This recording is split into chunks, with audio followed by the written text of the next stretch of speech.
is Mix FM. Bienvenue dans le temple du Is son. Mix FM. Is Mix FM. La radio est un art aveugle. Yeah, it's quite cool. Et ensuite, Au début, c'était des déformations, c'était des coupures. il y avait un crocodile qui dormait dans l'herbe. Et ensuite, les bébés sages, ils s'étaient perdus. Énormément, très méchants.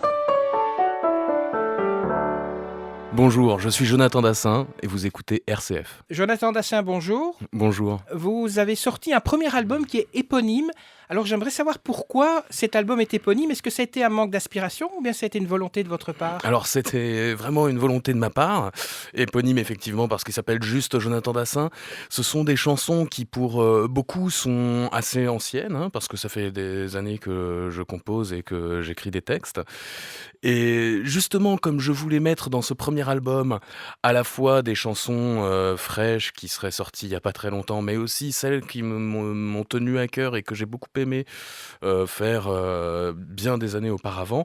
C'est un album alors qui a beaucoup d'inspiration je pense, mais qui n'a pas eu une idée et une ligne directrice qui fait que on pourrait juste nommer cet album par un nom. C'est Jonathan Dassin parce que c'est ma présentation. Alors votre inspiration, elle vous vient d'où ? Alors l'inspiration, elle vient de la vie de tous les jours ou de la vie qu'on peut s'inventer. Disons que ce qui arrive toujours en premier, c'est la musique. Pour moi, ça arrive comme ça. C'est la musique et il faut que j'ai quelque chose pour, comme un piano, pour pouvoir la capturer. Ou alors, il faut que je la retienne et que dessus, je puisse raconter une histoire et écrire un texte. Donc ça passe d'abord par la musique. Mais ce sont aussi vos voyages qui vous ont influencé. Vous étiez à Tahiti, vous avez été dans Oui. d'autres régions comme ça très exotiques. Et Exactement. on sent en lisant votre biographie que ça vous a quand même pas mal influencé aussi. Exactement. C'est pour moi effectivement le côté voyage de mon enfance a été très très nourrissant et effectivement ça m'a beaucoup inspiré. J'aime voyager, j'aime l'idée de partir. Et effectivement ça c'est quelque chose qui dans mon album revient assez souvent. Et vos influences musicales, est-ce qu'elles viennent également de vos voyages ? Oui, pour la plupart. Alors, disons que j'ai toujours été très très intéressé par la musique des pays que je traversais. J'ai beaucoup voyagé en Grèce, par exemple, et effectivement, la musique grecque a apporté à ma culture. Quand je suis revenu de Tahiti, alors j'ai passé 1 an à Tahiti, alors effectivement, la musique locale m'a beaucoup appris, effectivement, de la musique. Par exemple, les chorales des Tahitiens m'ont vraiment, vraiment appris le goût de la musique en groupe et du chant en groupe. Il se trouve que, revenu de Tahiti, je me suis mis à la musique africaine, en jouant de la trompette. Et là aussi, effectivement, il y a quelque chose de l'ordre de la chorale que j'ai beaucoup aimé et dont je me suis beaucoup nourri. Alors, c'est à 13 ans que vous avez lancé votre premier groupe qui s'appelait Lamplight. Alors, pourquoi est-ce que vous avez attendu aussi longtemps pour sortir un premier CD ? Alors, effectivement, j'ai commencé la musique et mon appréhension de la musique avec, effectivement, je faisais des chansons à l'âge de 13 ans et je les chantais pour un public. J'adorais déjà la scène à ce moment-là. Et d'ailleurs, l'année de mes 13 ans, j'ai fait quelques dizaines de concerts. Vraiment, c'était du sérieux. Effectivement, là, entre mes 13 ans et mes 35 ans, il s'est passé un certain laps de temps. Bon, c'était la recherche du producteur, la recherche de la maison de disques, la recherche de mon style aussi. Il fallait que j'atteigne un certain niveau que je n'avais pas à l'âge de 13 ans. Et aujourd'hui, je pense que je suis beaucoup plus mûr pour sortir cet album, mais effectivement, il y a aussi quelque chose de l'ordre du pas donné, du rien n'est joué d'avance, et effectivement, il a fallu se battre pour faire cet album. J'en suis d'ailleurs le producteur. Dans une des chansons de cet album qui s'appelle Le désert, vous dites à un certain moment, enfin vous mentionnez une proximité avec Dieu. Est-ce que c'était un questionnement personnel, cette chanson ? Écoutez, cette chanson, je l'ai faite dans le désert, effectivement. Alors ça s'appelle Le désert, je l'ai faite dans le désert. On avait fait une grande marche pendant 1 semaine, à toujours marcher 8 heures par jour, jamais dormir au même endroit, toujours à la belle étoile. Et effectivement, c'était une expérience qui était propice à l'introspection. Et effectivement, je suis quelqu'un d'assez spirituel, même si je ne suis pas pratiquant. J'ai d'ailleurs beaucoup de religions différentes autour de moi, hein. Ma mère était catholique, mon père était juif, je me sens un peu des deux. Ma fille, en plus, est moitié musulmane. Donc on a tout ça. On est, on- la spiritualité est importante. Maintenant, chacun sa vision du truc. Et effectivement, comme pour revenir sur le désert, c'est une chanson qui pour moi, a un côté spirituel. Mais c'est aussi, vous pensez, une histoire vécue. C'est ce que vous avez Oui. vécu avant, depuis l'âge de votre 13 ans, donc du premier groupe, jusqu'à votre CD. C'est votre passage dans le désert. Alors je l'ai jamais vu vraiment sous cet angle-là. Pour moi, c'est vraiment l'expérience, cette expérience-là, cette chanson. L'expérience du désert, de quelque chose qui n'était pas très facile non plus.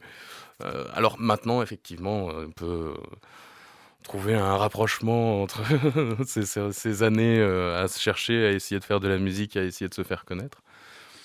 Mais pas plus que ça. D'autres chansons, on a aussi l'impression que ça parle de vécu. Ma voisine, par exemple. Est-ce qu'elle existe vraiment, cette voisine? Oui, alors oui, elle existe vraiment. Mais alors, faut savoir que Ma voisine est une des 3 chansons dans l'album que je n'ai pas du tout écrites. Alors, il y en a 3 dans cet album que je n'ai pas écrites. Il y a Sans raison, Ma voisine et Quand je serai grand, qui sont des chansons que je n'ai pas écrites, que je n'aurais peut-être pas forcément pu écrire, mais que je me sentais de défendre, parce que je trouve que ce sont des très belles chansons. Et effectivement, Ma voisine, c'est du vécu. C'est la voisine d'un des co-auteurs qui a écrit cette chanson, et voilà. La première chose qui choque, mais dans le bon sens du terme, quand on Mhm. vous entend, en fait, il y a deux choses. Il y a d'abord, vous ressemblez très fort à votre père, et la voix est très similaire. Alors j'aimerais vous demander, d'après vous, quels sont les avantages et les inconvénients de s'appeler Dassin? Alors, Les il y a des avantages il d'abord. y a des avantages et des inconvénients. Alors, effectivement, ce que je peux rencontrer comme avantage, c'est l'intérêt de certains médias.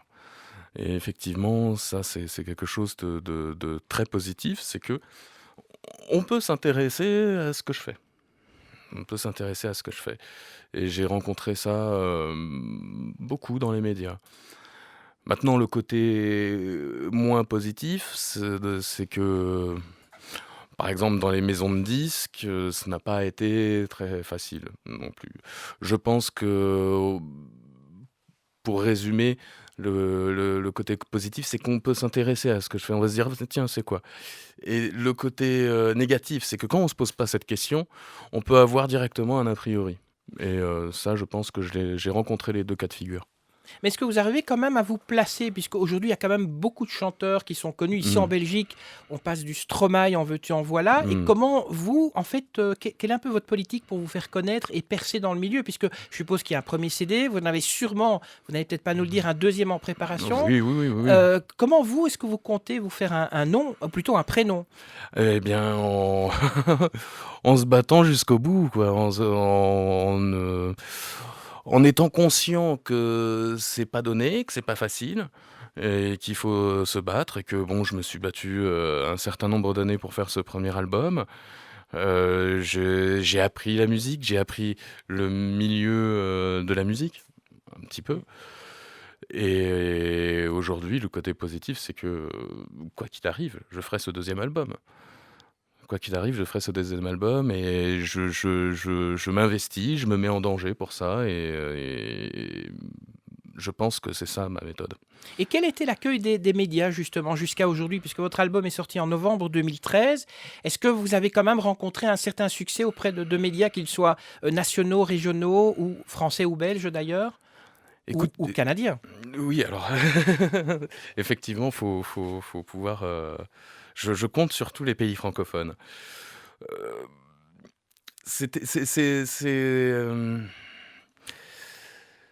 c'est pas, c'est pas très très très facile. Pardon, excusez-moi. On peut couper ça? Oui, Non, oui, c'est ça, pas il en n'y a pas de direct, problème. formidable. On n'est pas en direct de toute façon. Ah, magnifique. Vous pouvez me reposer la question, s'il vous plaît. Donc en fait, c'était vous demander quel était un petit peu l'accueil que vous avez reçu. Bon, alors, du côté des médias, tous les médias qui m'ont accueilli ont eu un accueil positif, au moins positif, si ce n'est très positif pour certains. Je n'ai pas encore rencontré de médias ou lu un papier qui disait que mon album n'était pas bien. Je sais qu'il est très bien. Le problème, c'est que tous les médias ne le savent pas encore. Et effectivement, les médias qui ont fait le pas de s'intéresser m'ont beaucoup aidé parce que effectivement, ils n'avaient pas de mal à dire là-dessus. Est-ce que vous pensez qu'il y a une sorte de dictature, peut-être des grosses maisons de disques qui imposent dans certaines radios, je veux dire, des chansons de certains chanteurs, et que vous, bah, vous arrivez là avec votre maison de production que vous avez vous-même créée, et c'est un peu le David contre le Goliath? Écoutez, il n'y a pas vraiment besoin d'en rajouter, hein.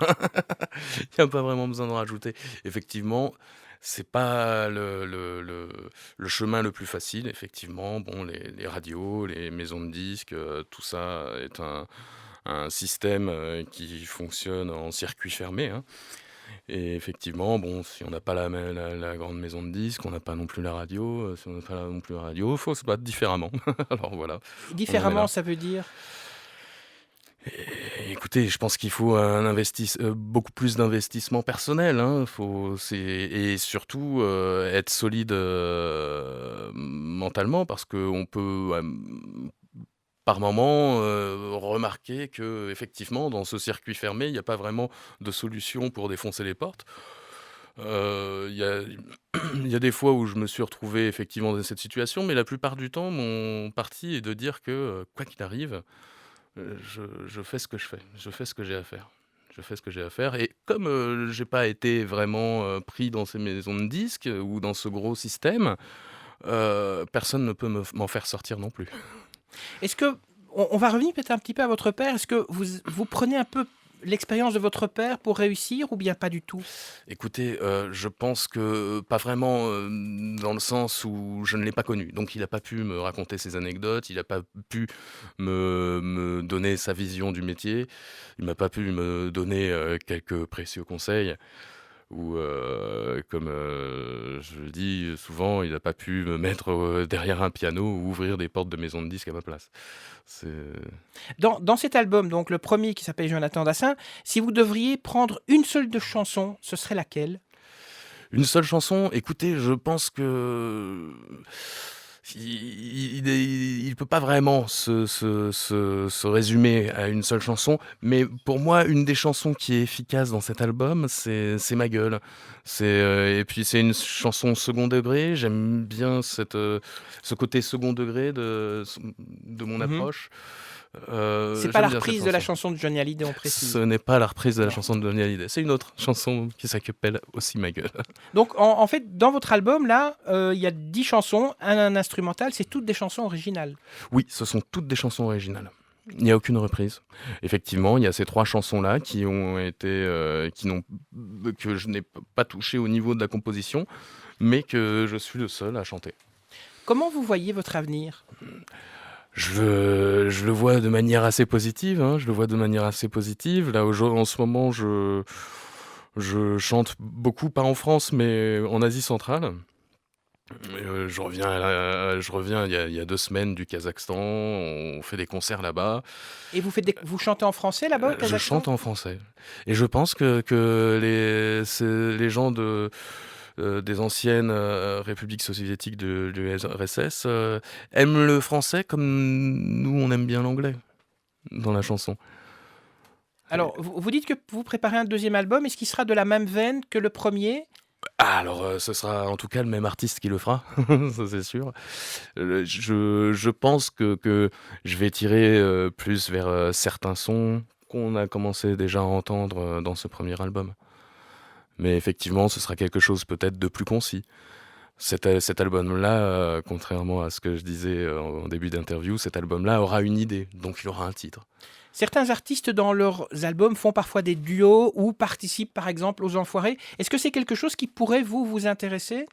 Faire des duos, oui. Participer aux Enfoirés, Dieu le dira. Faire des duos, en tout cas, ça, effectivement, partager avec un autre artiste, pour moi, c'est très très important. Voilà. Quels sont les artistes avec qui vous vous entendez bien? Avec qui je m'entends bien? Je dirais que j'en connais pas énormément, hein, personnellement, d'artistes, mais il y en a beaucoup avec qui je me verrais chanter en duo. Après, l'avenir dira ça. Par exemple, on ne s'est pas donné un exemple rapide? Je sais pas, j'aime beaucoup Christophe Maé, j'aime beaucoup. Il y a plein de gens. Il y a plein de gens. Écoutez, moi j'ai posé les questions que j'avais envie de poser. Est-ce qu'il y a encore quelque chose que vous avez envie de rajouter et que je n'ai peut-être pas traité dans les questions? Écoutez, je pense que si on peut parler 2 secondes de plus du Kazakhstan, parce que ça c'est vraiment le truc.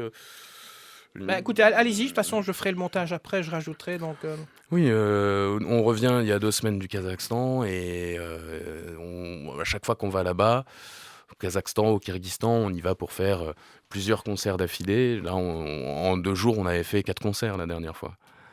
Et effectivement, c'est en ce moment, c'est un angle d'attaque qui est tout à fait improbable, inattendu et à la fois assez valorisant. Et voilà, en attendant le deuxième, on va vraiment axer sur les concerts, effectivement, dans ces pays-là. Mais il est vu aussi de venir dans peu de temps à Liège. Effectivement, à Liège même. À Paris aussi, dans pas longtemps, un concert. Et faire le plus de concerts possible à un moment. Parce que effectivement, c'est comme ça que je pense, dans un premier temps, que je vais défendre ce premier album. Ça y est, c'est fini. Is Mix FM. Bienvenue dans le temple du Is son. Mix FM. Is Mix FM.